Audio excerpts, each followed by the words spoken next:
मी अपूर्वा रमेश दांडके आज आपल्या सर्वांसमोर अॅट्रॉसिटी विषयी माझं मत मांडते।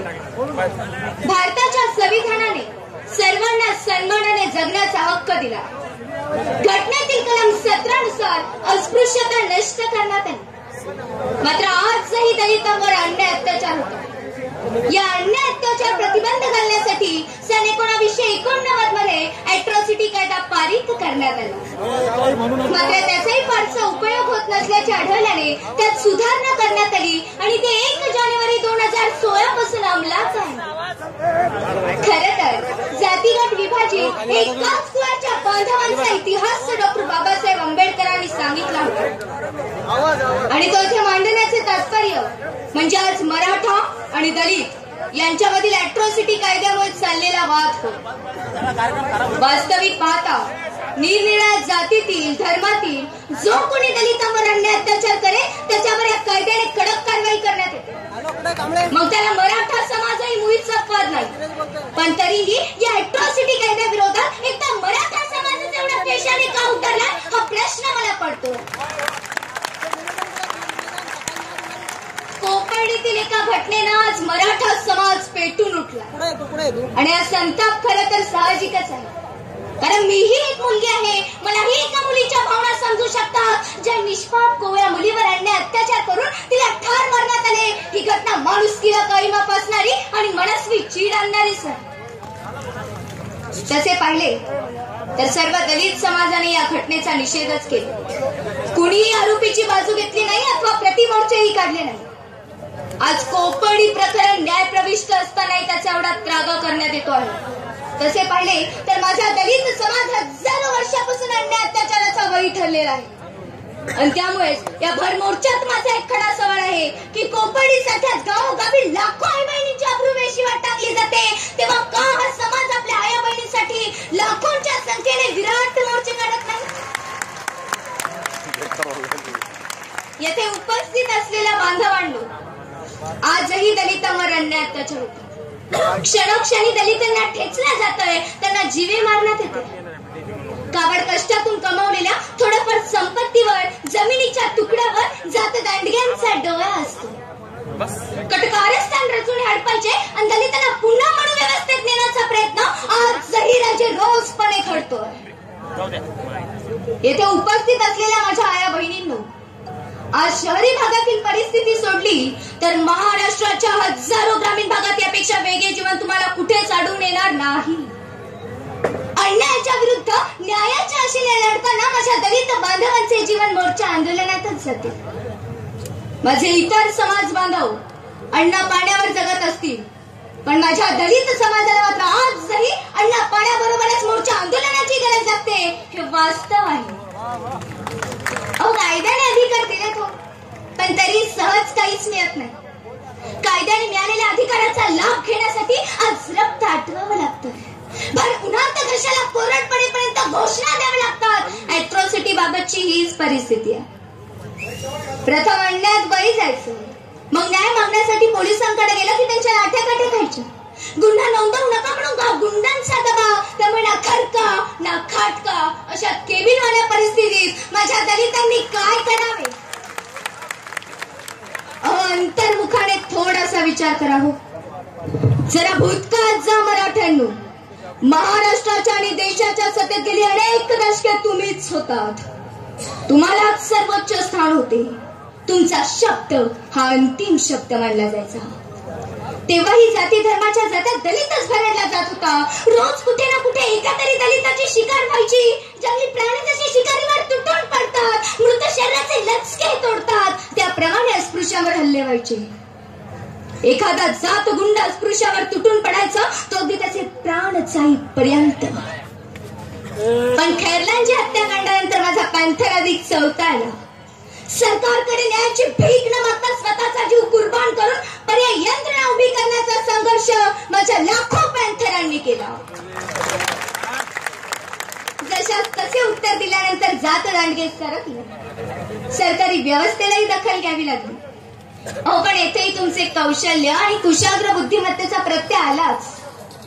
ट्रेनिंग मास्टरच्या रूपात उभे राहून चवताळलेल्या मांसाहारी पॅन्थरला थंडपणे शाकाहारी केलं तुम्ही। अहो पण हेच कसब आणि हेच अनुभव वापरून जर दलितांच्या संरक्षणासाठी अॅट्रॉसिटी सारखा आणखी एखादा कायदा केला असता तर आज किमान महाराष्ट्रातील चित्र तरी वेगळे असते.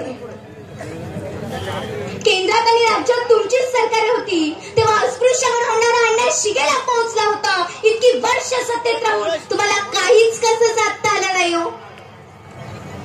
खरं तर समाज उपयुक्त निर्णय घेण्यातच खरं पुरोगामित्व असतं आणि पुरोगामित्वाचा अजेंडा फडकावित असताना आज आपण साथीला नेलीवत ठेवूनच आपण सामाजिक व्यवहार करतो. आता मागे अनेक शहरात निघालेल्या मोर्चामधील एक वाक्य आज मला सहजच आठवतं. ते वाक्य असं आहे की म्हणे इतक्या वर्ष मातीसाठी लढलो आता एक लढा साथीसाठी देऊया. पण लक्षात घ्या बांधवांनो, माझा दलित समाज ना जातीसाठी लढतोय ना मातीसाठी लढतोय, तो तर लढतोय बाबासाहेबांच्या समतेसाठी. शरद पवार साहेब औरंगाबादला बोलल्यानंतर लागलीच दुसऱ्या दिवशी वास्तववादी सत्य बोलण्याचे धाडस तुम्ही केलेत. पण फरक एवढाच होता की ज्या माणसाच्या मनातील बात तुम्ही बोललात. अॅट्रॉसिटी कायद्याचा गैरवापर कोण करतोय याचे उत्तर तुम्हीच दिलेत पवार साहेब. सराज लहान तोंडी मोठा घास घेतलाय मी. फारसे मनावर घेऊ नका पण विचार करायावर. कारण माझ्यासारख्याच करोडो तरुणांच्या वयाचं किंवा त्याही पेक्षा जास्त तुमचा राजकीय कार्यकाळ आहे याची जाणीव आहे मला. पण एक मात्र सत्य आहे, आज अॅट्रॉसिटी कायद्याअंतर्गत न्यायालयात दाखल झालेल्या खटल्यातून 95% आरोपी निर्दोष सुटले आहेत. याचा अर्थ 95% निर्दोष लोकांच्या विरोधात या कायद्याचा गैरवापर करण्यात आला होता की काय.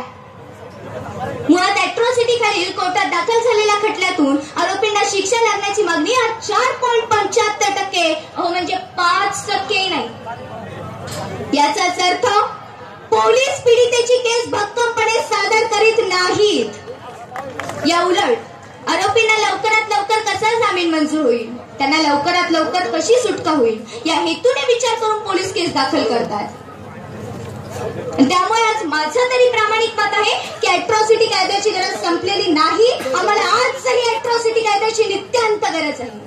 आम्हाला अॅट्रॉसिटी कायद्याची गरज आहे ती खैरलांच्या हत्याकांडातील अमानुष हत्याकांडातील सर्व आरोपींना शिक्षा लागू करण्यासाठी आम्हाला अॅट्रॉसिटी कायद्याची गरज आहे. आम्हाला अॅट्रॉसिटी कायद्याची गरज आहे ती सुशीलाबाई पवार यांना न्याय मिळवून देण्यासाठी. आम्हाला अॅट्रॉसिटी कायद्याची गरज आहे ती सोने इकडा यासारख्या प्रकरणातील सर्व पीडितांना संरक्षण मिळवून देण्यासाठी. आम्हाला अॅट्रॉसिटी कायद्याची गरज आहे ती आत्ताच मागे येथील घडलेल्या उन्हाळ्यातील प्रकरणातील सर्व पीडितांना संरक्षण व न्याय मिळवून देण्यासाठी आम्हाला कायद्याची गरज आहे. इतकंच काय दोस्तांनो, आम्हाला अॅट्रॉसिटी कायद्याची गरज आहे ती स्वतंत्रपणे दिलदार मनाने डॉक्टर बाबासाहेब आंबेडकरांची रिंगटोन वाजवण्यासाठी आम्हाला अॅट्रॉसिटी कायद्याची गरज आहे.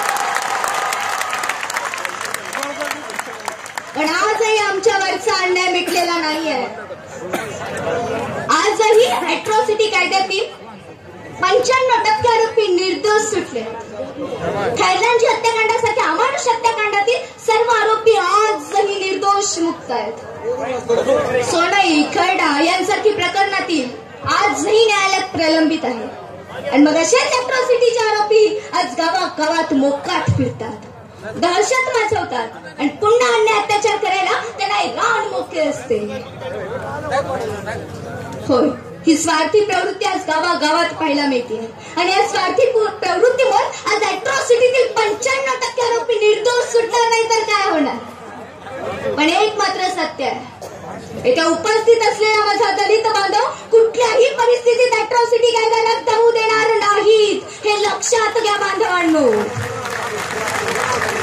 जे जात दांडगी, जातीचा अहंकार असलेले, सत्ता संपत्ती असणारे लोकच अन्याय अत्याचार करू शकतात. जे गरीब, कष्टकरी, शेतकरी, कामकरी, मजुरी करणारे लोक आहेत ते कधी अन्याय अत्याचार करीत नसतात. कारण ते भुकेलेले असतात ना, म्हणून त्यांना भाकरीची किंमत कळलेली असते. ते अंधारात चाचपडत असतात म्हणून त्यांना उजेडाची किंमत कळलेली असते. ते आजही अज्ञानी आहेत म्हणून त्यांना ज्ञानाची किंमत कळलेली असते. ते कशाला गैरवापर करतील अॅट्रॉसिटीचा. अरे ज्यांना अॅट्रॉसिटीचा वापर कसा करावा हेच माहित नाही, त्या अॅट्रॉसिटीचा गैरवापर करण्याच्या फंद्यात तरी कशाला पडतील. पण तरी आम्ही म्हणतोच ना की जे गैरवापर करत असतील त्यांच्यावर अवश्य गुन्हे दाखल करा, पण फक्त एकच करा मित्रांनो, हा जातीचा अहंकार पहिले काढून टाका. तुम्ही तुमचा विकास करा, आम्ही आमचा विकास करतो, बघूया कोण पुढे जातो ते. येथे उपस्थित असलेल्या माझ्या आया बहिणींनो आणि बांधवांनो, स्वराज्यासारखी समाज व्यवस्था तुम्हाला आजही नांदवायची असेल ना व जातीवादी गुन्हे संपवायचे असतील तर आजही माझ्या भारत देशाला अॅट्रॉसिटी कायद्याची नित्यांत गरज आहे.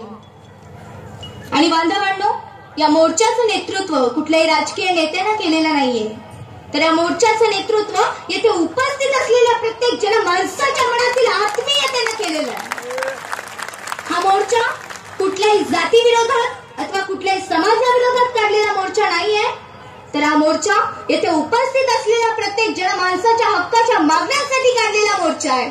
आणि अॅट्रॉसिटी कायदा रद्द होऊ नये यासाठी काढलेला हा मोर्चा आहे. कारण अॅट्रॉसिटी कायदा आमच्या अस्मितेचा प्रश्न आहे, तो आमच्या जिव्हाळ्याचा प्रश्न आहे.